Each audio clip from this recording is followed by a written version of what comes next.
Podemos nos sentar? Senhores ministros, havendo número regimental, declaro aberta a sessão. O secretário procederá à leitura da ata da sessão anterior. Sessão ordinária realizada em 1º de abril de 2009, presidente, senhor ministro Gilmar Mendes, procurador-geral da República, doutor Antônio Fernando de Souza, pregoado os seguintes processos: arguição de descumprimento de preceito fundamental. Não havendo impugnação, senhores ministros, declaro a ata aprovada. Senhores ministros, participantes desta sessão, tenho a satisfação de anunciar que, em sessão de ontem, dia 1º, o Conselho da Europa aceitou o pleito do Brasil, por meio do Supremo Tribunal Federal, para participar, na qualidade de membro pleno, da Comissão Europeia para a Democracia, através do direito conhecido como Comissão de Veneza. Trata-se de órgão vinculado àquela comissão destinada à defesa e à promoção dos direitos fundamentais dos cidadãos, por meios diversos, entre os quais iniciativas de amicus curiae, realização de seminários e troca de informações. A Comissão de Veneza conta hoje com 56 membros plenos e 12 membros observadores ou associados, entre os quais Bielorrússia, Comissão Europeia, Autoridade Nacional Palestina e África do Sul. Estou certo de que, com este acesso, o Brasil poderá aperfeiçoar seus mecanismos democráticos, assim como, por meio da divulgação de sua experiência, ajudar a promover os direitos fundamentais no cenário internacional. Senhor presidente, eu gostaria de cumprimentar Vossa Excelência pelo trabalho realizado para que o Brasil fosse admitido na comissão como um passo importante não apenas para as relações interinstitucionais das Cortes Supremas, mas, sobretudo, para o desenvolvimento do direito em defesa da dignidade da pessoa humana. Senhor presidente, desejo apresentar a Vossa Excelência os cumprimentos pelo trabalho desenvolvido no sentido da integração do Supremo Tribunal Federal, do Brasil, por intermédio do Supremo Tribunal Federal, na Comissão de Veneza.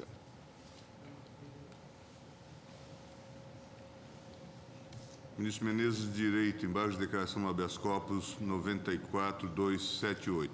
Embargante Nery da Costa Júnior, embargado relator do inquérito 547 do Superior Tribunal de Justiça.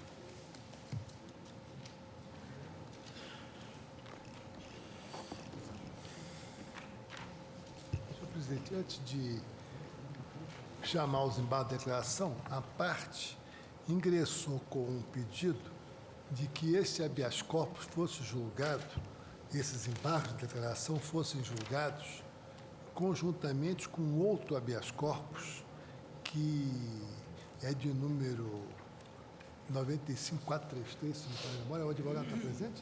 Não está presente?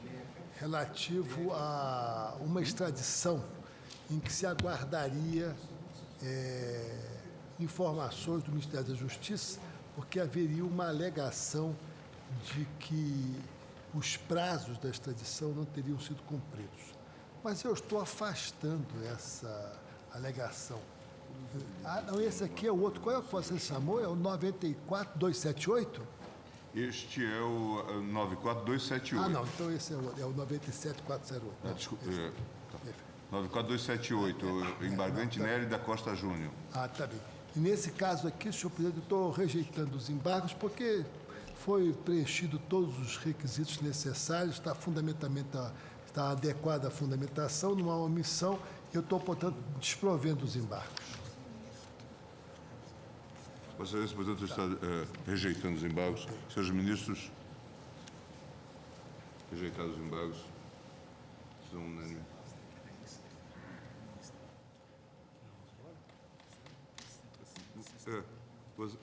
Você estava se referindo, ministro Menezes de Direito, ao habeas corpus 95433, paciente Frederic Marzuca e impetrante Jairo Francisco Ricardo Filho. Esse estava esse que eu estava me referindo, pensei que você tinha chamado. Nesse habeas corpus se refere a uma extradição. Sim.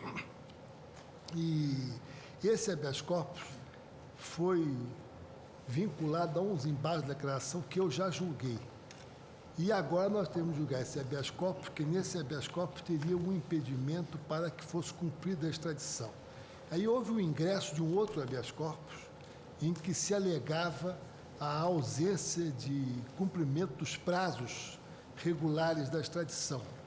E, por isso, a parte solicitou que fosse feito o julgamento conjunto com esse outro habeas corpus, e diante do aguardo das informações do Ministério da Justiça.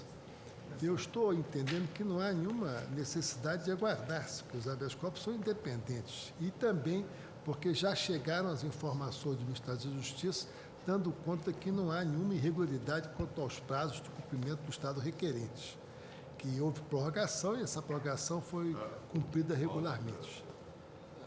Não está dando para acompanhar. Hein, ministro? Hein? Talvez esteja ficando um pouco surdo. Não, deixa, é o seguinte, esse habeas corpus é vinculado a uma extradição. Sim. E a parte entrou com outro habeas corpus, entendendo que esta extradição, que é objeto deste habeas corpus, e já foi objeto de desembargo de declaração em outro habeas corpus que nós já julgamos, não teria cumprido os prazos regulamentares. Então, pediria à parte que nós julgássemos esse habeas corpus conjuntamente com outro habeas corpus que ele agora entrou, porque disse à parte se aguardaria as informações do Ministério da Justiça. E neste habeas corpus fica pendente uma liminar que foi deferida pelo eminente ministro Peluso, suspendendo a execução até que fossem julgados os embargos de declaração que já foram julgados pela Suprema Corte. As informações do Ministério da Justiça já chegaram e eu remeti o processo à Procuradoria da República. E nas informações, que eu até trouxe a reprodução delas aqui, está bem demonstrado que não houve nenhuma irregularidade quanto aos prazos. Pelo contrário, houve um pedido de prorrogação, o pedido de prorrogação foi deferido e, em função desse deferimento, o curso da extradição seguiu regularmente. Então, eu estou entendendo que não há nenhuma necessidade de aguardar-se para fazer o julgamento conjunto, que sim é possível julgar logo este habeas corpus. Então, eu estou propondo a Corte que julgue. E Vossa Excelência, portanto... Então, esse habeas corpus é contra um ato do delegado da Polícia Federal que, segundo alega o impetente, cumpriu uma ordem liminar proferida pela Suprema Corte no HC 92.598 e tem como objetivo a suspensão da entrega do paciente ao governo dos Estados Unidos da América do Norte, em decorrente da extradição 1041, deferida por essa Suprema Corte. Inicialmente, eu ressalto que, embora o impetente tenha indicado como autoridade coatora o delegado da Polícia Federal, na realidade, esta Suprema Corte é competente para processar e julgar o habeas corpus, porque, na verdade, a ordem de retirada do extraditando do território nacional se deu em razão da comunicação emanada desta Corte, informando sobre o não conhecimento do habeas corpus 92.598, do Rio de Janeiro, que obstaculizava a execução da extradição, que era a liminar deferida nesse rito. A Suprema Corte, portanto, é competente para julgar este habeas corpus, quando a ameaça de coação se prende à questão da extradição, como está num precedente da Suprema Corte, que foi relator o ministro Moreira Alves, no HC 82.428. Então, no mérito, eu passo a apreciar agora e anuncio que estou denegando a ordem. No que concerne a suposta violação do artigo 8º do Tratado Bilateral Específico e a falta de assinatura de compromisso de reciprocidade por parte dos Estados Unidos da América relativamente à pena a ser executada naquele país, já foram devidamente examinadas quando do julgamento da extradição 1041, de relatoria do ministro Eros Grau, não havendo que ser discutido na via estreita do habeas corpus. Essa decisão já transitou em julgado no dia 17 de agosto de 2007. Sobre o pedido de liberdade provisória e, alternativamente, de prisão domiciliar, não pode ser atendido. É certo que, em recentes decisões do plenário destas Cortes Suprema, considerou-se que a prisão preventiva para fins de extradição deve pautar-se deve pautar-se nos princípios da razoabilidade e proporcionalidade, não podendo resultar num fim em si mesma para impor ao extraditando tratamento diferenciado e mais gravoso do que o dispensado aos presos preventivamente em processos em curso na jurisdição brasileira. Tem exemplo na extradição 1054, relatou o eminente ministro Marco Aurélio, no DJ de 22/2/2008, e no habeas corpus 91657, relatou o ministro Gilmar Mendes, em março de 2008. Todavia, a prisão preventiva é condição de procedibilidade para o processo de extradição, como está em precedente que foi relator o eminente ministro Celso de Mello. E, nesse sentido, a reiterada jurisprudência do Supremo Tribunal Federal que eu estou indicando. Por outro lado, é vedada a admissão de modalidades substitutivas do regime prisional fechado, salvo em situações de comprovada excepcionalidade. Eu estou indicando diversos precedentes, dentre os quais um do ministro Celso de Mello e outro do ministro Carlos Veloso, o que não é o caso dos presentes autos. Nestes mesmos precedentes, a Suprema Corte manifestou-se pela legitimidade constitucional do artigo 84, parágrafo único da Lei 6.815 e da prisão preventiva para fins de extradição. Também trago o magistério da doutrina sobre essa matéria e, por fim, com o não conhecimento do habeas corpus 92598 por esta Suprema Corte, a liminar deferida no início do procedimento daquele habeas corpus foi substituída pela decisão colegiada. Ocorre que foram postos embargos declaratórios, que nós já julgamos, e por esse recurso ser provido de efeito suspensivo, permaneceram os efeitos da liminar deferida, pelo menos em tese. Foi esse o motivo que levou o eminente ministro César Peluso a deferir a liminar neste habeas corpus para manter a eficácia daquela outra decisão. Todavia, no julgamento dos embargos declaratórios que foram opostos naquele outro habeas, foi reconhecida a nítida intenção protelatória daquele recurso, o que fez incidir no espécie a regra do artigo 399, para segundo o regimento interno da Suprema Corte, para retirar dele o efeito suspensivo do quórum provido. Assim, na minha compreensão, o paciente deve ser imediatamente extraditado aos Estados Unidos da América nos termos da decisão proferido na extradição 1041, que foi relator o ministro Eros Grau, e nos embargos declaratórios no HC 92-598, já julgado por esta Suprema Corte. Por essas razões é que eu estou denegando a ordem de habeas corpus. Você está, portanto, indeferindo o habeas corpus. Isso é cá?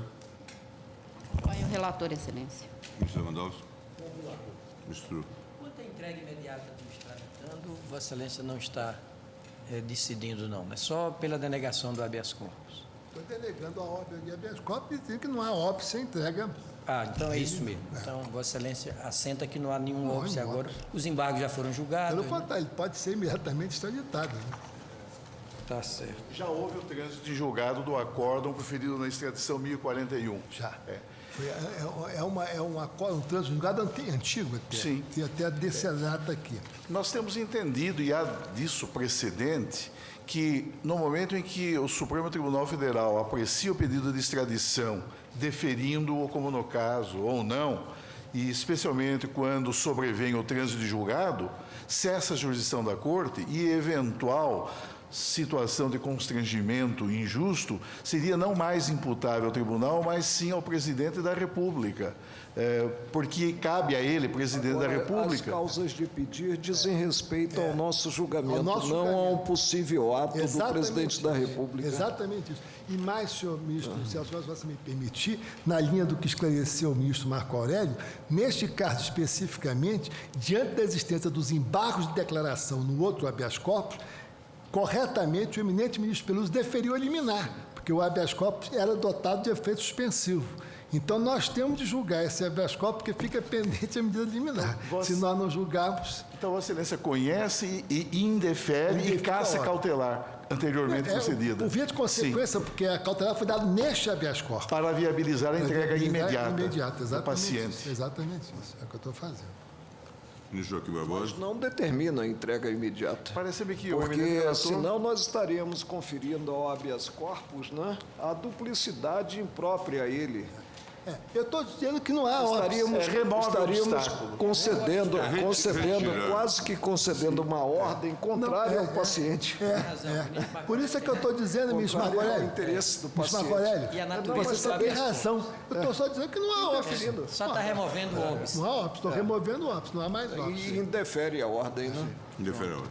Não há mais óbice. Ministro Brito, De acordo. ministro Peluso, ministro Ellen, De acordo, ministro presidente. Marco Aurélio, ministro Celso.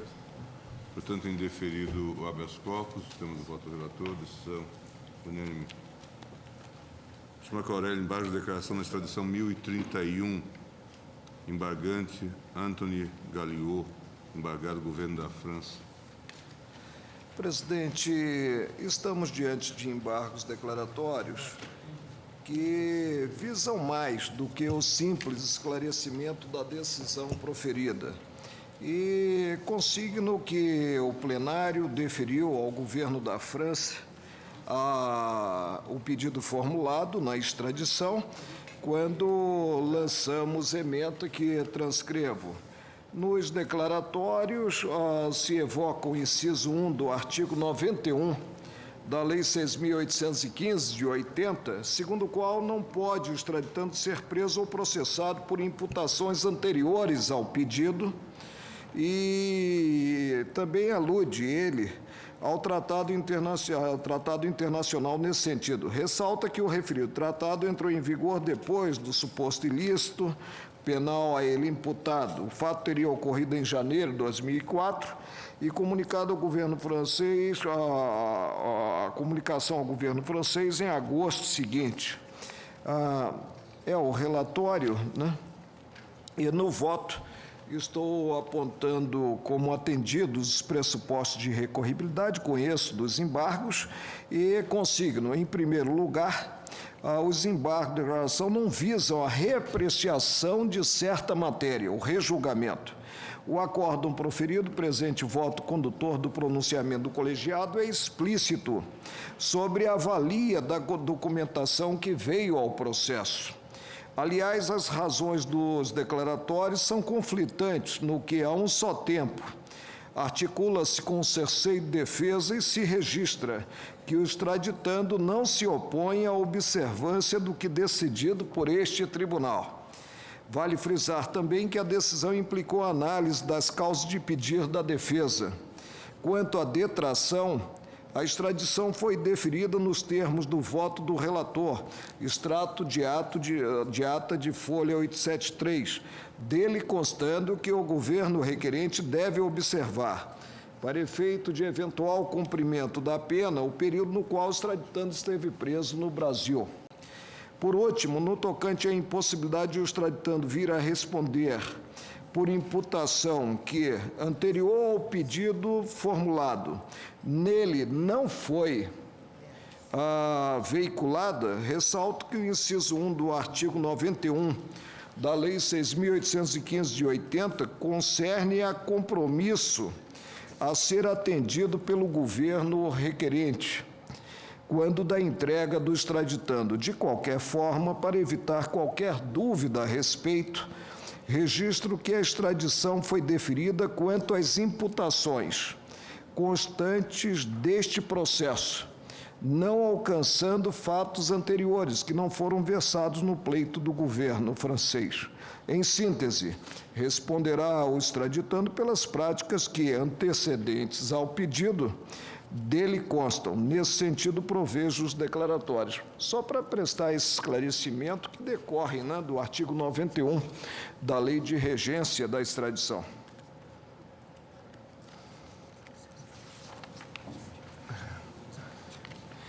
Houve aqui, presidente, uma petição, eu tinha deixado para submeter à apreciação da Corte, no sentido de adiar-se a apreciação dos embargos declaratórios. Embargos declaratórios que, sinalizei, seriam apreciados em 11 de março de 2009. Nós já estamos a 2 de abril, né? Por isso, houve, inclusive, perda de objeto do pleito, de adiamento. Né? E estou provendo os declaratórios na forma do voto. Eminente O ministro Marco Aurélio está provendo os embargos declaratórios. Senhores ministros, providos os declaratórios do sistema de voto do relator.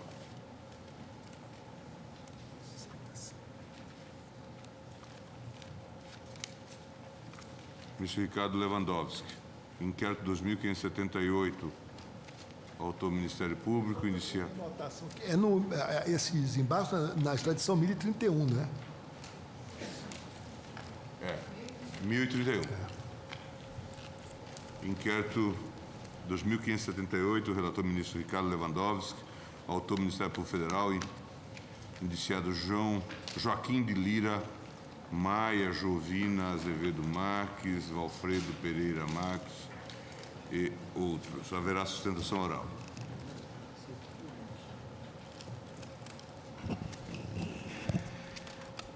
Senhor presidente, trata-se de inquérito policial instaurado em 28 de novembro de 2000, com a finalidade de apurar possíveis irregularidades nos processos licitatórios promovidos para a aquisição de merenda escolar da rede pública do município de Santarém, Pará. Eis que estariam participando das concorrências empresas, entre aspas, de fachada, que forneciam seus produtos com preços acima do mercado, o que, em tese, configuraria a prática dos crimes previstos nos artigos 90 e 96, inciso 1º, ambos da Lei 8.666, de 93. Superada a fase de diligências policiais, o Ministério Público ofereceu denúncia contra 31 investigados em 6 de setembro de 2006, tendo sido os autos remetidos a este Supremo Tribunal Federal no dia 13 de julho de 2007, por ter o investigado Joaquim de Lira Maia assumido o cargo de deputado federal. Determinei o desmembramento do feito de modo a que o procedimento tivesse em curso perante este Supremo Tribunal Federal apenas com relação ao investigado Joaquim de Lira Maia, prosseguindo-se as investigações quanto aos demais em primeira instância. Intimado a apresentar a resposta prevista no artigo 4º da Lei 8.038 de 90, o investigado Joaquim de Lira Maia alegou, em preliminar, a inépcia da peça inaugural, porque ela não teria descrito suficientemente a sua participação nos fatos, fazendo apenas ilações genéricas, as quais, inclusive, impossibilitariam o exercício do direito de defesa. No mérito, o investigado nega sua participação nos ilícitos noticiados na denúncia, afirmando, nos autos, melhor dizendo, afirmando que o sistema de pagamentos do município de Santarém seria descentralizado, razão pela qual não poderia o prefeito ser considerado ordenador de despesas na área da educação, onde teriam ocorrido os fatos. Instada a manifestar-se, a Procuradoria-Geral da República, em síntese, contesta as afirmações do investigado e requer o recebimento da denúncia e esse o relatório.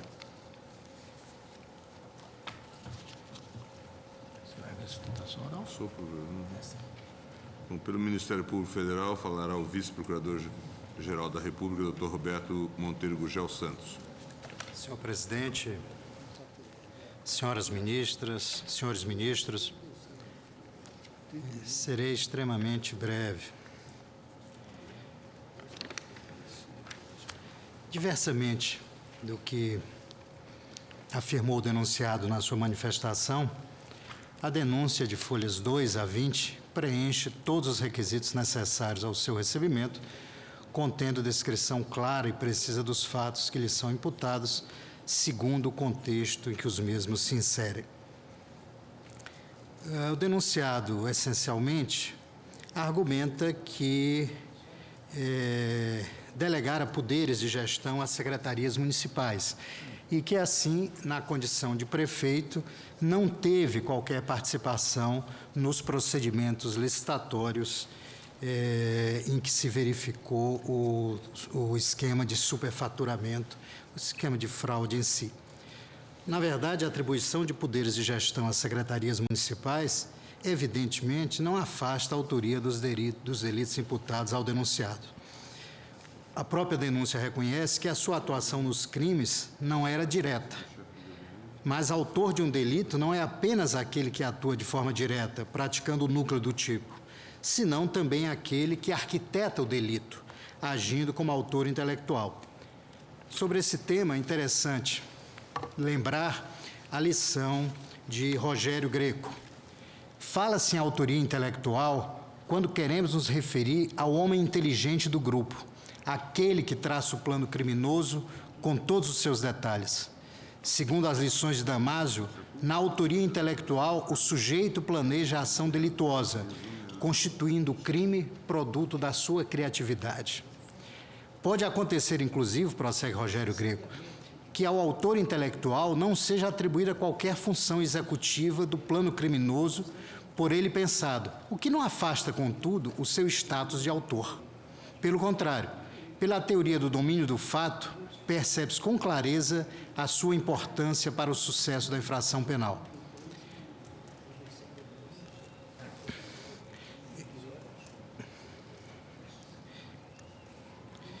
Na verdade, senhores ministros, o que interessa na fase em que nos encontramos de apreciação da denúncia para fins de seu recebimento, o que importa é a existência de provas da materialidade dos crimes, fartamente comprovada pelos elementos probatórios colhidos durante o inquérito policial, e indícios suficientes de que o denunciado é o seu autor. Evidentemente, nesta fase, é o que basta para o recebimento da denúncia. A prova definitiva dos fatos será produzida no curso da instrução, não cabendo, nesta fase preliminar, discussão sobre o mérito da ação penal.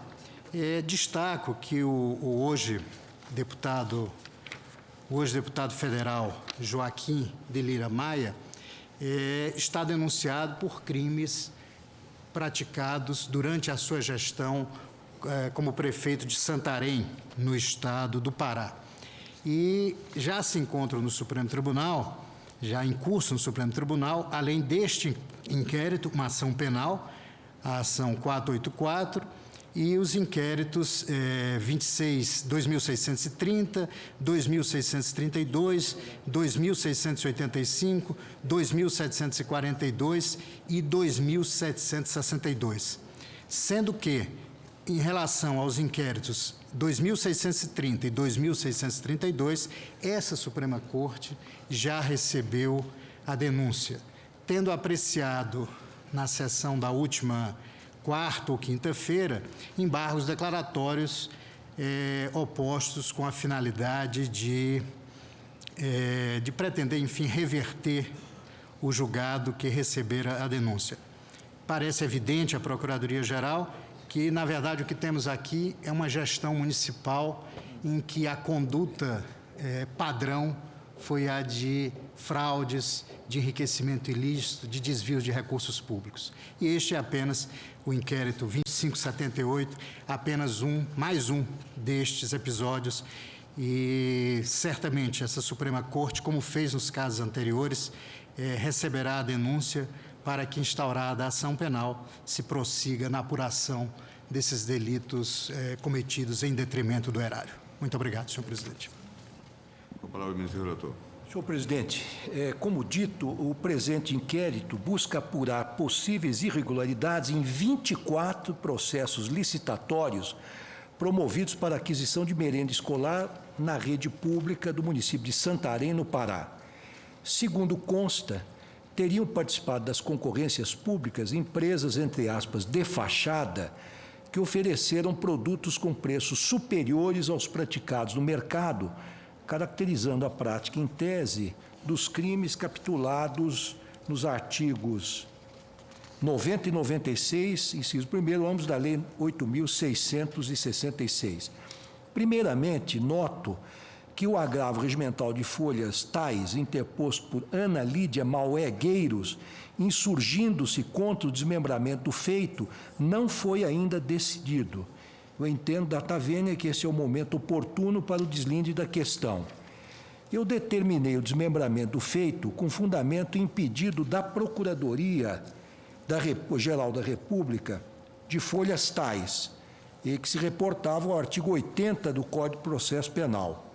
Ao acolhê-lo pleito, reconheci que a tramitação de um feito com 31 investigados, sendo apenas um deles detentor de foro especial perante o Supremo Tribunal Federal, levaria a uma considerável dilação da instrução criminal, acarretando indesejável atraso no desfecho do processo.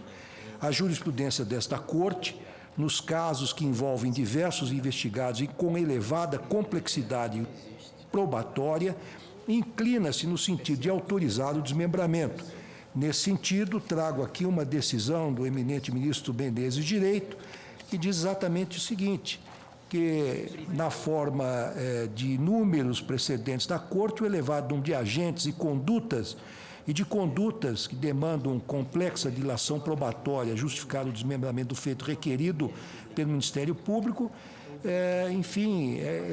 providência que é indicada no caso e o eminente ministro continua tecendo considerações nesse sentido no agravo regimental no inquérito 2706 da Bahia. Eu ressalto ainda, senhor presidente, que as condutas de Joaquim de Lira Maia e dos demais 30 investigados não estão a tal ponto entrelaçadas de maneira a justificar a manutenção de todos no mesmo processo, sobretudo na hipótese de comprovar-se a tese esgrimida pelo primeiro de que, quando ocupava o cargo de prefeito, não agiu como ordenador de despesa e não teve qualquer participação nos ilícitos. Diante disso, considero perfeitamente cabível, ou melhor, até recomendável, o desmembramento do feito com relação aos corréus, razão pela qual voto no sentido de conhecer do agravo regimental em tela e, no mérito, negar-lhe provimento. Então, senhor presidente, a primeira questão a apreciar é o agravo regimental que se insurge contra o desmembramento do feito. Eu estou negando provimento pelo meu voto. Senhores ministros. Presidente, apenas para registrar mais uma vez que me sinto muito lisonjeado quando se busca pronunciamento do Supremo sobre uma certa matéria, né? Mas que, no caso, e venho sustentando isso de forma linear, sem estabelecer distinções, a competência do Supremo é de direito estrito constitucional. É delimitada pela Carta da República. Portanto, normas processuais comuns, como são as normas que disciplinam a conexão e a continência, não podem lastecer essa competência. Sustentei isso no caso, célebre caso do Mensalão, mas fui voz vencida e nós estamos com a ação em curso, envolvendo hoje, dentre os 40 denunciados, apenas meia dúzia que detém a prerrogativa de foro. Nós não somos sequer afeitos a instruir processo, a instruir a ação penal. Por isso, delegamos, né, o interrogatório, é uma constante essa delegação, para que a instrução se dê na primeira instância. Voto no sentido de desprover o recurso, consignando que não estabeleço qualquer distinção. Aqueles que detêm a prerrogativa de foro realmente devem ser julgados pelo Supremo, mas os cidadãos comuns não. E eu ainda espero estar aqui no Supremo quando a prerrogativa, né, vier a ser alijada do cenário jurídico brasileiro. Senhores ministros? Pois não. Todos com o relator, portanto, negando provimento ao agravo regimental. Continua com a palavra, senhor presidente. Então, Palavra com prosseguindo. Então, senhor presidente, prosseguindo, eu entendo que a denúncia data vênia não se mostra inepta ante o fato desta peça não descrever pormenorizadamente a participação do investigado nos fatos havidos como delituosos. Isso porque nela se afirma que a conduta ilícita que lhe é atribuída teria sido indireta. Em outras palavras, disse do investigado que, no mínimo, tinha conhecimento e concordava com o esquema de fraudes que ocorria de forma sistemática na prefeitura sob seu comando. Assim, não há como exigir que a exordial detalhe uma conduta caracterizada pelo não agir, entre aspas. A peça acusatória, no meu entender, descreve os fatos com todas as circunstâncias que, em tese, revelam a prática delituosa, bem como qualifica todos os envolvidos, além de indicar indícios de materialidade e autoria, amoldando-se perfeitamente ao que dispõe o artigo 41 do Código de Processo Penal. Nessa linha, trago à colação precedente de minha autoria, de minha relatoria, no HC 93736, julgado pela primeira turma, cuja ementa transcrevo abaixo. E desta ementa destaco um pequeno trecho em que assentei que para o recebimento da ação penal não se faz necessária a existência de prova cabal e segura acerca da autoria do delito descrito na inicial, mas apenas prova indiciária nos limites da razoabilidade. Eu fui acompanhado pelos eminentes pares neste entendimento à época do julgamento deste HC. Ademais, entendo que não estão presentes quaisquer dos requisitos do artigo 43 do CPP, que permitem a rejeição da denúncia in limine, quais sejam a tipicidade evidente do fato, a ocorrência de alguma causa de extinção da punibilidade, a manifesta ilegitimidade de parte ou a falta de condição exigida por lei para o exercício da ação penal. Analisando os autos, tenho para mim que a materialidade dos delitos encontra-se suficientemente evidenciada, ao menos de maneira indiciária. Nesse sentido, reporto-me especialmente as conclusões do laudo pericial, juntado às folhas 386, 395 e aos documentos de folhas tais e seguintes. O setor técnico-científico da Polícia Federal do Pará examinou notas fiscais, contratos de constituição de sociedades, notas de empenho, pagamentos e outras evidências, concluindo pela possível prática dos ilícitos denunciados pelo parquê. A metodologia empregada pelos peritos incluiu diligências junto ao Departamento de Administração da Fundação Municipal de Assistência ao Estudante da Prefeitura Municipal de Belém, ocasião em que obtiveram documentos que estampavam os preços dos principais alimentos que compunham a merenda escolar nos anos de 98, 99 e 2000.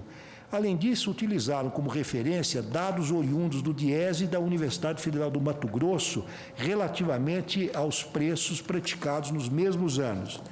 Após a comparação dos dados assim obtidos, os peritos constataram um superfaturamento na compra de alimentos para merenda escolar da ordem de R$ 1.970.824,70 em valores da época.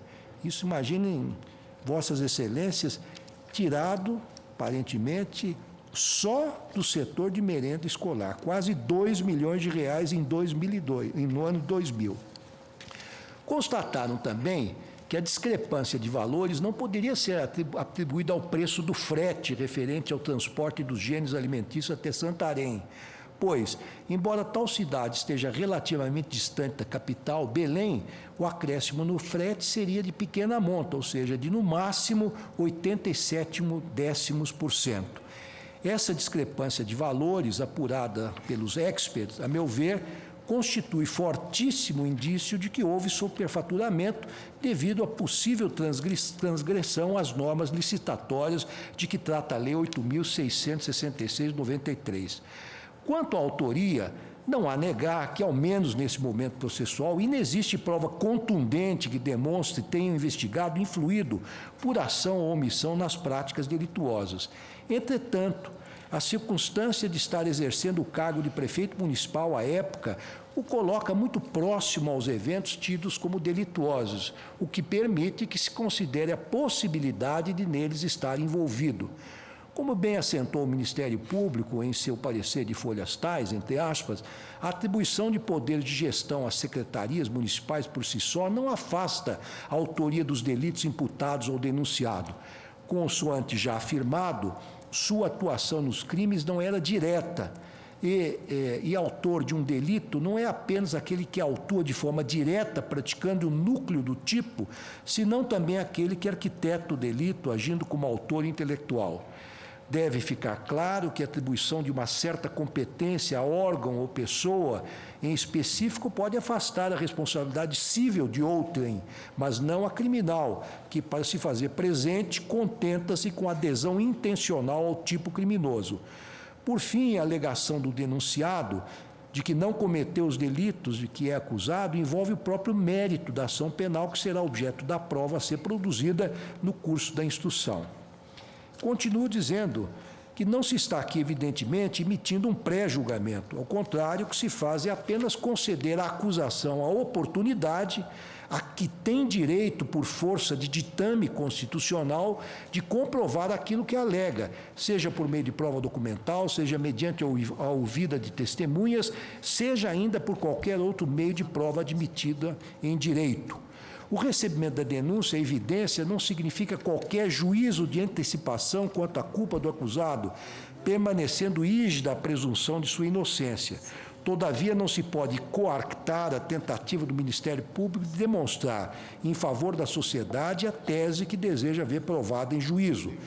Nessa linha, mesmo que à época dos fatos o gerenciamento do sistema educacional, o sistema de compras do município fosse descentralizado e não contasse com a participação direta do prefeito, em especial na qualidade de ordenador de despesas, não se pode desprezar a possibilidade de que tenha, como quer a acusação, atuado como mentor ou então emprestado a sua anuência aos esquemas fraudulentos.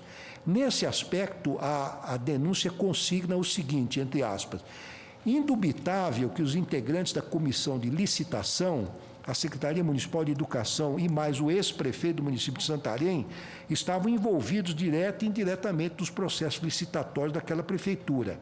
Em vista disso, responderão como coautores da prática delituosa do crime licitatório em questão.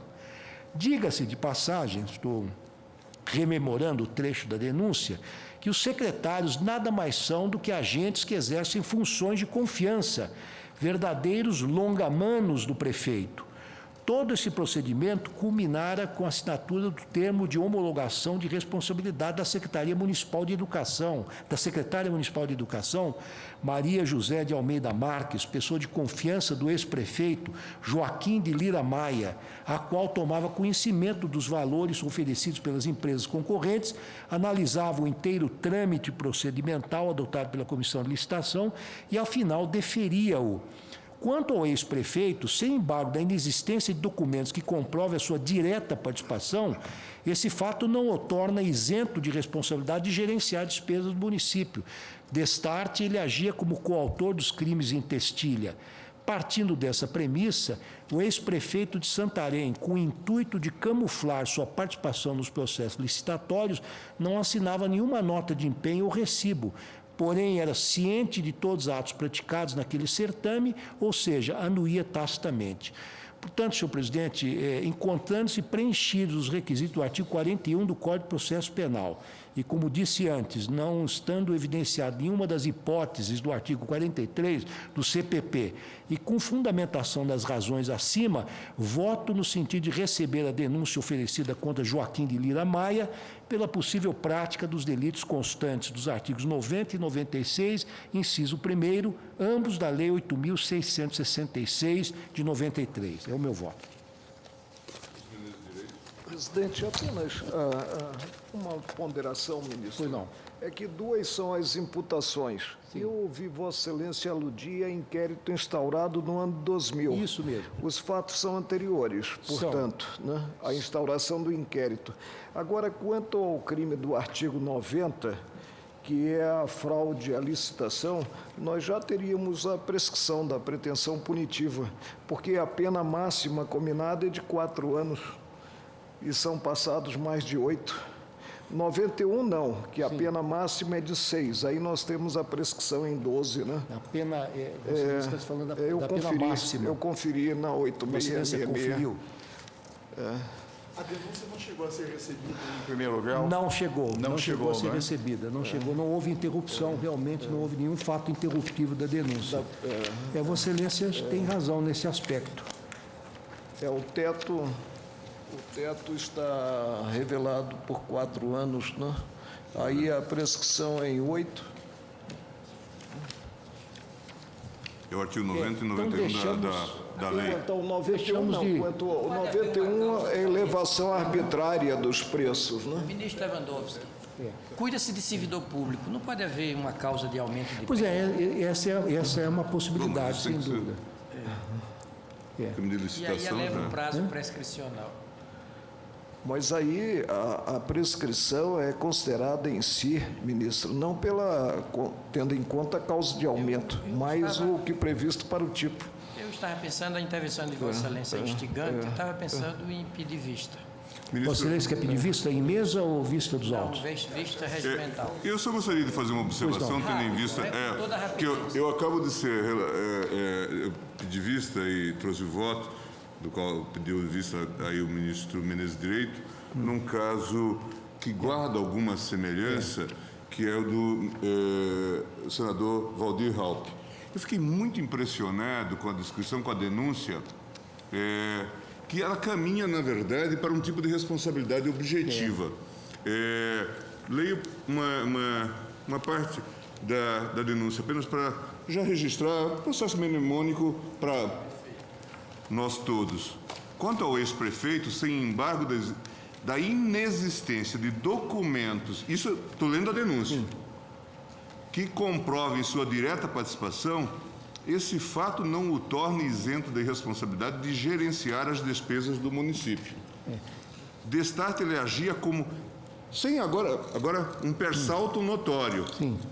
Destarte, ele agia como coautor intelectual dos crimes intestinos, parcela lida por Vossa Excelência. E aí, a partir daí, partindo dessa premissa, o ex-prefeito, com o intuito de camuflar sua participação nos processos licitatórios, não assinava nenhuma nota de empenho ou recibo, o que é típico de uma prefeitura maior, certamente, porque eu fico a imaginar, se esta premissa puder ser aceita, por que não trazer o presidente da República em qualquer crime ocorrido numa comissão de licitação em algum ministério?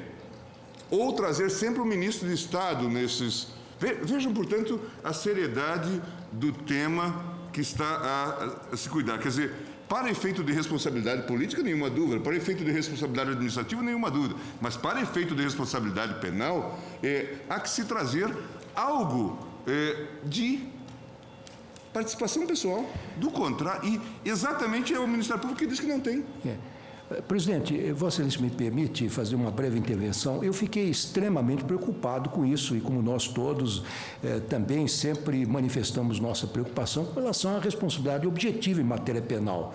É claro que isso não pode ser admitido de forma nenhuma, mas é que do contexto dos autos, senhor presidente, é um pequeno município do Pará, onde foi cometida, em tese, alegadamente, uma fraude num pequeno setor, num só setor, que no ano de 2000 correspondeu a cerca de 2 milhões de reais. E não foi uma fraude só, nem duas, nem três, foram 24 fraudes só no setor de merenda escolar, ou seja, de forma sistemática, nas barbas das principais autoridades municipais. Então, deste contexto, senhor presidente, eu posso, enfim, inferir que a denúncia não se baseou meramente numa responsabilidade objetiva. Do contexto dos autos que tem 4 volumes e mais uma série de anexos, uma série de documentos, é claro que o magistrado sopesa isso e tem sensibilidade eu estou para lendo avaliar. exatamente a página referente ao prefeito. E aí diz assim, partindo dessa premissa, o ex-prefeito de Santarém, com o intuito de camuflar sua participação nos processos licitatórios, não assinava nenhuma nota de empenho ou recibo. E diz mais, porém era ciente de todos os atos praticados naquele certame, ou seja, anuía tacitamente.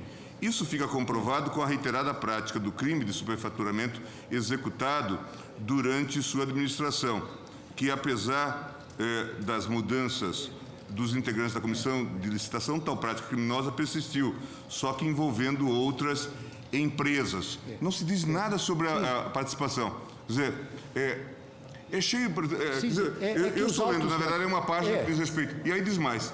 É patente que a falta de controle administrativo permite que os atos tornem-se suscetíveis de fraudes comprometendo a legalidade da administração. Assim, não há como não imputar a responsabilidade ao prefeito, nós estamos falando de responsabilidade penal, né?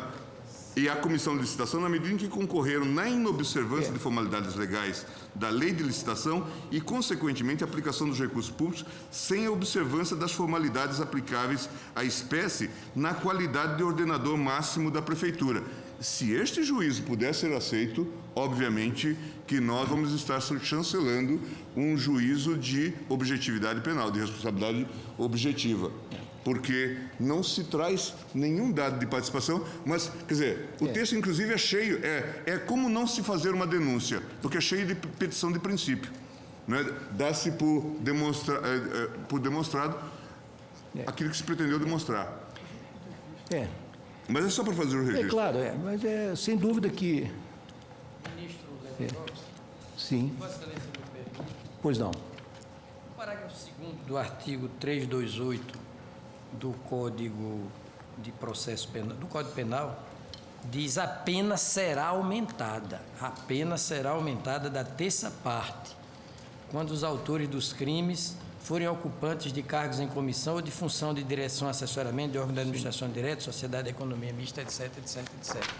Na verdade, o próprio Estatuto das Licitações, no artigo 84, parágrafo 2º, norma expressamente referida na denúncia, estabelece uma causa especial de aumento de pena, impondo um acréscimo de 1/3. Se o máximo são 4 anos, 48... Vossa Excelência tem toda a razão.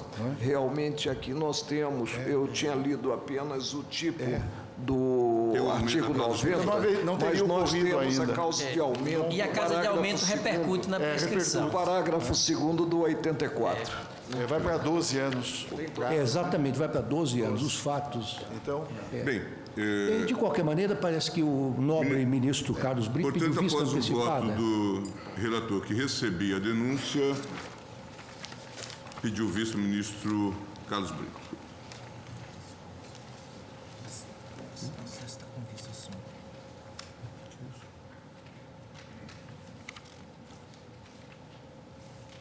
Que isso?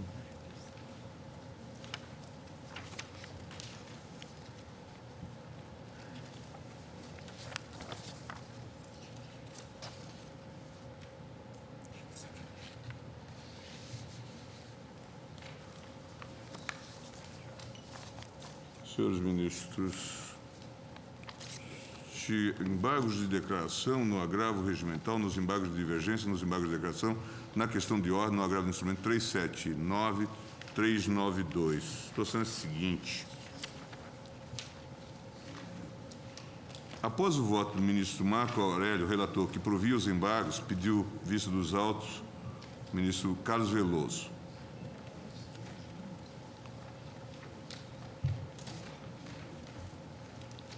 Após o voto vista do ministro Carlos Veloso rejeitando os embargos, no que foi acompanhado pelos ministros Eros Grau, Joaquim Barbosa, Carlos Brito e César Peluso, pediu vista dos autos o ministro Gilmar Mendes. A questão é a seguinte: cuida-se de agravo de instrumento interposto por Luiz Carlos Serrato face aos termos de decisão do presidente do então Tribunal de Alçada Criminal do Estado de São Paulo, caracterizada pela inadmissão do recurso extraordinário que apresentou com vistas a reverter condenação imposta pelo Juízo de Direito da 2ª Vara da comarca de Pirajuí, estabelecendo o cumprimento de pena privativa de liberdade de 4 meses e 15 dias de detenção, substituída por pena pecuniária de 10 dias multas. A sentença em questão, integralmente mantida pela referida Corte Estadual, contém o seguinte encerramento, cerne do debate que se desenrola. Após o trânsito em julgado desta, por ter sido condenado por prática de crime de responsabilidade, como consequência específica dessa condenação, fica o acusado nos termos do disposto no parágrafo 2º do Decreto-Lei 201 de 67, inabilitado pelo prazo de 5 anos para o exercício de cargo ou função pública, eletiva ou de nomeação. De início, então, relator ministro Gilmar Galvão negou o seguimento ao agravo de instrumento em decisão monocrática, fundamentada na intempestividade, a qual foi contrastada pela via de agravo regimental e posteriormente reconsiderada, restabelecendo-se o normal andamento. Levados os autos a julgamento em questão de ordem, decidiu a primeira turma desta Corte pela extinção da punibilidade quanto à pena substitutiva de multa, face à prescrição da pretensão punitiva do Estado, nisso considerando a inexistência de recurso do Ministério Público e o transcurso de mais de 2 anos desde a aprovação da sentença. Determinou, porém, prosseguir-se o agravo do instrumento no tocante à inabilitação por 5 anos para o exercício de cargo pública. Naquela oportunidade, entendeu a primeira turma que a pena restritiva de direito, por possuir natureza independente e autônoma em relação à pena de multa, prescreve a seu tempo, não sendo alcançada pela prescrição desta. Publicado o acordo correspondente, a defesa opôs embargos de declaração que restaram desacolhidos, ato contínuo ofertando embargos de divergência inadmitidos por decisão monocrática do ministro Maurício Correia, o que deu origem a agravo regimental não acolhido pelo plenário mediante acordo cuja ementa é a seguinte: embargos de divergência, pressupostos necessários ao seu conhecimento, dissidência de julgados não demonstrados, dado que a matéria foi decidida com base em precedente do Tribunal Pleno, apreciação da matéria de fundo, impossibilidade, agravo regimental não provido. Novos embargos declaratórios vieram aos autos, levados à mesa para julgamento pelo ministro Marco Aurélio, qual votou pelo provimento dos embargos e pela atribuição de efeito modificativo, para que seja dado provimento ao agravo regimental a permitir o processamento dos embargos de divergência. Pediu vista o ministro Veloso, que votou pelo desprovimento dos embargos, no que foi seguido pelos ministros Eros Grau, Joaquim Barbosa, Carlos Brito e César Peluso, oportunidade em que solicitei vista dos autos para melhor me apropriar da matéria debatida. A divergência estabelecida no atual julgamento de embargos declaratórios teve seu nascedouro, como já exposto, em decisão monocrática lançada pelo ministro Maurício Correia, pela qual foi negado seguimento a embargos de divergência que se encontra vazada nos seguintes termos.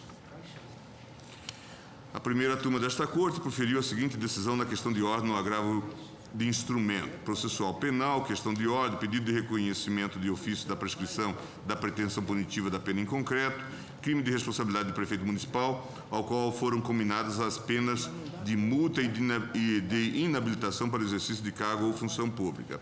Reconhecimento da prescrição da pretensão punitiva do réu em relação à pena de multa aplicada, que se tornou definitiva ante a inexistência de recurso de acusação.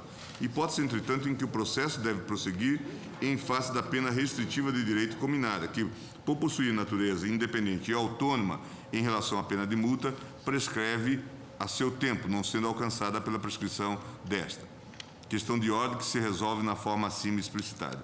Contra esse acordo foram interpostos os presentes embargos de divergência, nos quais o recorrente comprova a dissensão dos julgados com os paradigmas MS 21689, Pleno, Veloso, PET, questão de ordem 1365, Pleno, Nery da Silveira, HC 76605, pertence, primeira turma, HC 64221, etc. Observa, entretanto, dizia ele, que o acordo impugnado tem como fundamento a orientação firmada pelo Pleno do Supremo Tribunal Federal, no sentido de que o reconhecimento da prescrição da pena de multa não alcança a pena restritiva de direito para o exercício de cargo ou função pública, pois detém natureza independente e autônoma. Conclui-se, por isso, que os embargos não preenchem os pressupostos necessários ao seu conhecimento, a teor do disposto no artigo 332 do regimento interno desta Corte.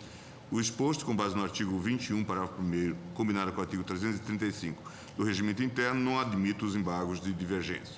A rejeição do agravo regimental ofertado pela defesa em face dessa decisão monocrática, consoante a ementa já acima transcrita, é lastreada nas seguintes considerações lançadas no voto condutor do ministro Maurício Correia, que faz referência às razões expostas em anteriores embargos declaratórios. Assentou ele. Anoto preliminarmente que a parte agravante se limita a reprisar os argumentos e fundamentos expostos nos embargos de declaração opostos perante a primeira turma desta Corte. Ouvidou-se, contudo, que a não admissão dos embargos de divergência tem como fundamento o fato de haver o acordo embargado decidido controverso, baseado em precedente proferido pelo Pleno do Supremo Tribunal Federal, MS 21689. Para comprovar essa assertiva, extrai do acordo embargado os seguintes excertos. De fato, é de se reconhecer a prescrição da pretensão punitiva do réu em relação à referida pena de multa, nos termos do inciso 6º do artigo 109 do Código Penal, haja vista não ter havido recurso da acusação buscando sua majoração, sendo, portanto, definitiva quanto ao máximo. Entretanto, subsiste a condenação em relação à pena restritiva de direito. inabilitação para o exercício do cargo ou função pública pelo prazo de 5 anos, por ser ela independente e autônoma em relação à pena de multa. A matéria relativa à natureza da pena de inabilitação já foi examinada por esta Corte no julgamento do MS 21.689. Embora sob outro enfoque, a maioria do plenário concluiu ser esta pena aplicada em razão da condenação como pena principal e não acessória à privativa de liberdade, que no caso foi substituída pela pena de multa. Naquele caso, a maioria da Corte acompanhou o voto do relator, ministro Carlos Veloso, que, citando as lições de Michel Temer e Cláudio Pacheco, asseverou que a existência de duas penas, a perda do cargo e a inabilitação para o exercício da função pública, retira da segunda o caráter de acessoriedade. Portanto, não sendo a pena de inabilitação acessória da pena privativa de liberdade, prescrevem cada uma a seu tempo. Quanto à pena de multa, é inegável que foi atingida pela prescrição, o mesmo não tendo ocorrido com a de inabilitação, que na forma do parágrafo único, combinado com o inciso 3 do artigo 109 do Código Penal, só prescreve em 12 anos. Assim, em tais hipóteses, tem-se que o artigo 332 do Regimento Interno desta Corte não autoriza a admissão dos embargos de divergência. Antes exposto, dizia ele, nego provimento ao agravo regimental. No entendimento, agora, do relator, ministro Marco Aurélio, os embargos declaratórios opostos ante a rejeição do agravo regimental decidida pelo plenário devem ser providos com atribuição de efeito modificativo para que seja acolhido o agravo regimental, permitindo que os embargos de divergência tenham seguimento. Visto que o acordo do pleno tirado do julgamento do MS 21.689, tomado como paradigma de descabimento dos mencionados embargos de divergência, não trata da mesma questão debatida, analisando-se naqueles autos processo de impeachment, conforme tratado na Lei 1079 de 1950, sendo que aqui, diferentemente, discute-se crime de responsabilidade de prefeito, segundo dispõe o Decreto-Lei número 201 de 67, sendo diferentes os tratamentos dados por estas espécies normativas para os delitos que descrevem. Em seu voto visto, Carlos Veloso divergiu da relatoria sob o enfoque de que, certo ou errado, o entendimento adotado no julgamento do agravo regimental, verifica-se que o tribunal afirmou ter o julgamento do MS 21689 aplicação no caso concreto, por isso não havendo falar-se em omissão, contradição ou obscuridade, não se prestando os embargos declaratórios a corrigir eventual erro injudicando. Nessa linha, negou provimento aos embargos declaratórios. Depois de analisar detidamente a questão debatida, tenho que a razão está com o ministro Marco Aurélio, ao assentar que o acórdão resultante do julgamento do agravo regimental se afigura omisso, pois a parte agravante, no intuito de obter a reforma da decisão monocrática do ministro Maurício Correia, negativa de seguimento aos embargos de divergência, expressamente indicou que o mandado de segurança número 21689, por tratar de processo de impeachment, não constitui paradigma de entendimento do plenário a justificar a rejeição daqueles embargos.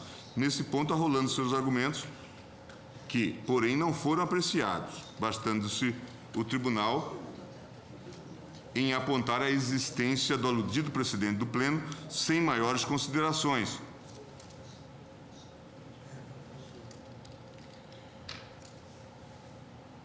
E, com isso, negando o provimento ao agravo regimental, conforme já acima transcrito. Nesse quadro, não vislumbro, pretenda o embargante rediscutir o entendimento da Corte, buscando-se, na verdade, a integração do acordo para que os argumentos da suposta dissonância do julgado paradigma com o caso concreto sejam analisados e, com isso, se possa afirmar com segurança que os embargos de divergência esbarrariam no impeditivo descrito no artigo 332 do Regimento Interno. Vencida a parte preliminar indicativa da omissão do acordo ora objeto dos embargos declaratórios, também estou de acordo com o relator ao emprestar efeito modificativo ao julgamento e prover ao agravo regimental, pois, de fato, o mandado de segurança 21689 tratou exclusivamente de crime de responsabilidade, segundo tipificado no Decreto-Lei 201 de 67, que, estabelecendo a pena de perda do cargo de um lado e de inabilitação para o exercício de função pública de outro, deixa clara a autonomia entre ambos, consoante se extrai do seu artigo 2º, assim redigido. Os crimes definidos nesta lei, ainda quando simplesmente tentados, são passíveis de perda do cargo com inabilitação até 5 anos para o exercício de qualquer função pública imposta pelo Senado Federal nos processos contra o presidente. Se refere à condenação. A condenação. E no caso, quanto ao crime, né, houve a prescrição da pretensão punitiva, né? E o precedente referido diz respeito, como ressaltou Vossa Excelência, a impeachment. Sim. Foi o célebre caso Collor, né, em que se entendeu que aí não haveria a vinculação, né, a vinculação à pena primeira, né? Mas aqui não, aqui a disposição é diversa. O preceito é claríssimo, não é? A condenação em qualquer dos crimes leva à inabilitação. Indaga-se se houve a prescrição da pretensão punitiva, se tem a inabilitação de qualquer forma, isso nós diremos posteriormente, mas há o dissenso jurisprudencial a impulsionar os embargos de Para que seja divergência, conhecido. né, para se discutir a matéria. E aí eu então estou concluindo dizendo o seguinte: essa autonomia foi bem detectada no julgamento do mandado de segurança 21.689, conforme se colhe da emenda tirada do acordo do plenário. E transcrevo então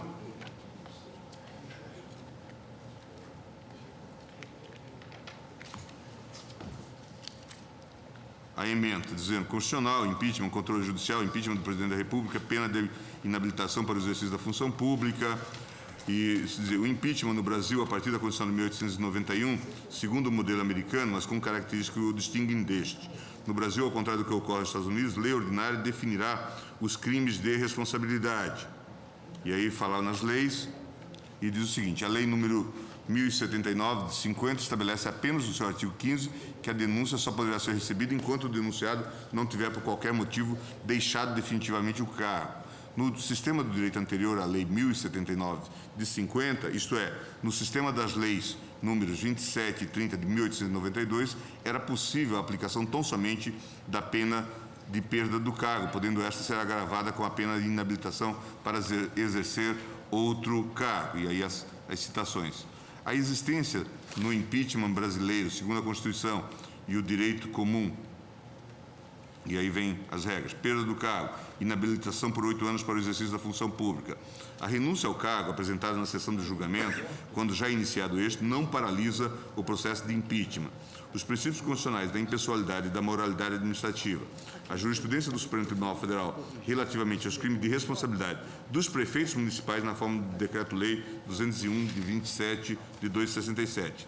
Apresentada a denúncia, estando o prefeito no exercício do cargo, prosseguirá a ação penal mesmo após o término do mandato ou deixando o prefeito, por qualquer motivo, o exercício do cargo. Mandado de segurança indeferido. Observe-se que o mandado de segurança 21689 tratou da autonomia de penas, antepondo a perda do cargo à inabilitação para o exercício do cargo ou função pública, afirmando que, mesmo tendo-se por prejudicada a primeira, ante a renúncia do réu, remanesce a possibilidade da aplicação da segunda. No caso concreto, porém, a situação é diversa. Embora a emenda do MS 21689 tenha mencionado os crimes de responsabilidade do prefeito, fazendo expressa indicação do Decreto-Lei 201, o fez para evidenciar que o processo deve prosseguir mesmo que verificado o término do mandato, apenas sob esse enfoque, atestando a autonomia da perda do cargo e da inabilitação para o exercício de cargo ou função. Nada mencionando sobre a dissociabilidade entre estas e a pena privativa de liberdade. Logo, o MS 21689 não constitui precedente do plenário que justifique a negativa de seguimento aos embargos de divergência. De sorte que, ante a omissão detectada, devem os embargos declaratórios, a meu ver, receber provimento, com atribuição de especial efeito modificativo para dar provimento ao agravo regimental, com isso possibilitando o seguimento dos embargos de divergência. Por tais motivos, eu estou acompanhando o eminente relator, ministro Marco Aurélio, nesta questão. Senhor presidente, eu reconsidero meu voto e acompanho a divergência. Ministro Menezes de Direito. Senhor presidente, eu vou acompanhar também o voto do ministro Marco Aurélio, porque aqui me parece que existe uma incongruência entre o precedente que foi citado e que levou ao julgamento dos embargos de divergência e o fundamento que lastreou este julgamento. E, na realidade, o que o ministro Marco Aurélio anotou é que nós estamos destacando a autonomia desta penalidade relativa à inabilitação para o exercício do cargo público, que é a orientação antiga do Supremo Tribunal Federal, a partir, se não me falha a memória, de precedente do ministro Ilmar Galvão.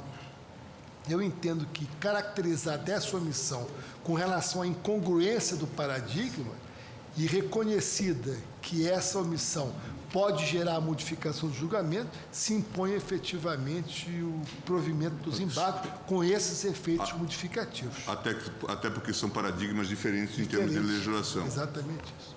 Então, eu peço venha aos que entenderem esse sentido contrário e acompanhem a divergência. Ministra Caminucci.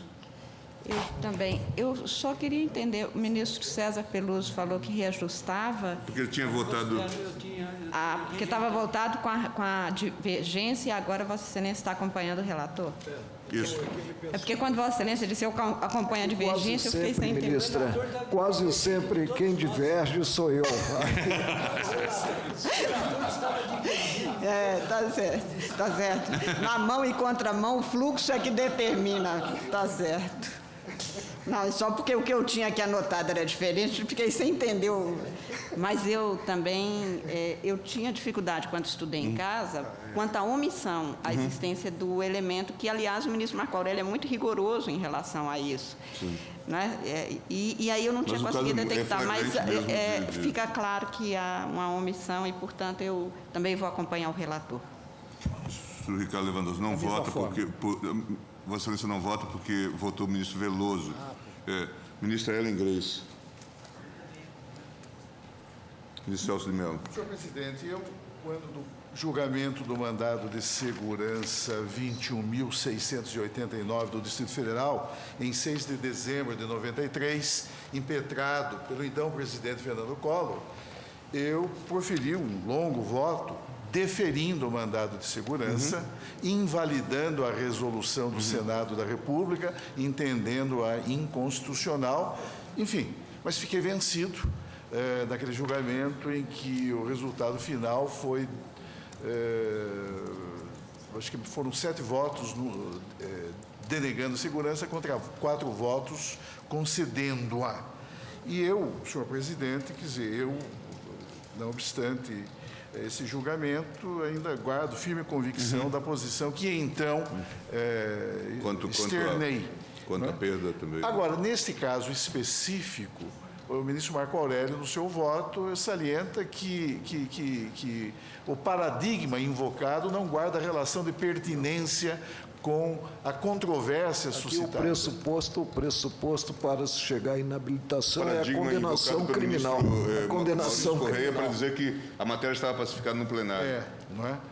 Então, Para negar os embargos Criar dele. divergência. Criar divergência. não obstante em relação à Lei 1079 de 50, que não está aqui em discussão, mas sim o Decreto-Lei 201, é isso, não é, de 67, mas o que se refere, enfim, à questão da Lei 1079, eu ainda, de qualquer maneira, com toda a vênia, eu ainda manteria o meu entendimento. Mas, de qualquer maneira, neste caso, eu verifico que não se mostraria aplicável. O seu entendimento foi num caso em que o desempate ocorreu pelo Superior Tribunal de Justiça. 3 ministros do STJ... Que houve empate de 4-4 no Supremo. Que entendo que não podem ser convocados para substituir no Supremo, uma vez que não estão investidos constitucionalmente. O que nós precisamos até pensar em termos regimentais, Claro. presente e um impasse futuro.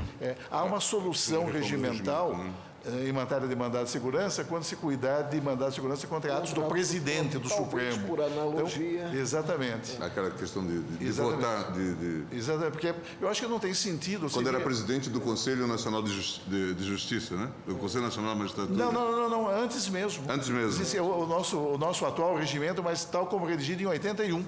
Não é? Ele dá uma solução quando houver empate e o ato impugnado no mandado de segurança for um ato emanado do próprio presidente do Supremo Tribunal Federal. Mas, enfim, essa é uma questão realmente que o tribunal precisa analisar, porque não tem realmente sentido convocar-se qualquer juiz de outra instância para compor o quórum ou para substituir ministros no Supremo Tribunal Federal. Mas, de qualquer maneira, essa é uma outra questão. E eu, então, acompanho o voto do eminente ministro Marco Aurélio, hoje ratificado por Vossa Excelência. Ministro Gilmar Mendes, só para aclarar, Vossa Excelência segue o relator no sentido de acolher os embargos, imprimindo a eles efeitos modificativos. Exatamente. Dando Para- provimento ao agravo regimental para prosseguir No julgamento, o julgamento dos embargos de dos divergência. embargos de divergência. É só isso. Eu vou acompanhar, também ajusto o voto. Portanto, acolhidos os embargos declaratórios, dado provimento ao agravo regimental, nós temos o voto do relator, vencidos o ministro Carlos Veloso, Eros Grau e Joaquim Barbosa. Registraram os votos do ministro Brito e do ministro Peluso. Isso é longo, senhor? Ministro Peluso, embargos de divergência no agravo regimental, no agravo no instrumento 705-244, embargante Altair Constantino Caetano, embargado União. Presidente, não conheço porque há embargos contra decisão e agravo, contra embargos de divergência, contra acordo do plenário. E, além disso, não foi preparado. Tá. 2 motivos, para não conhecer.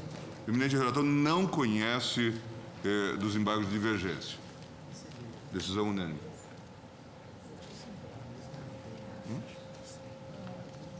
Como?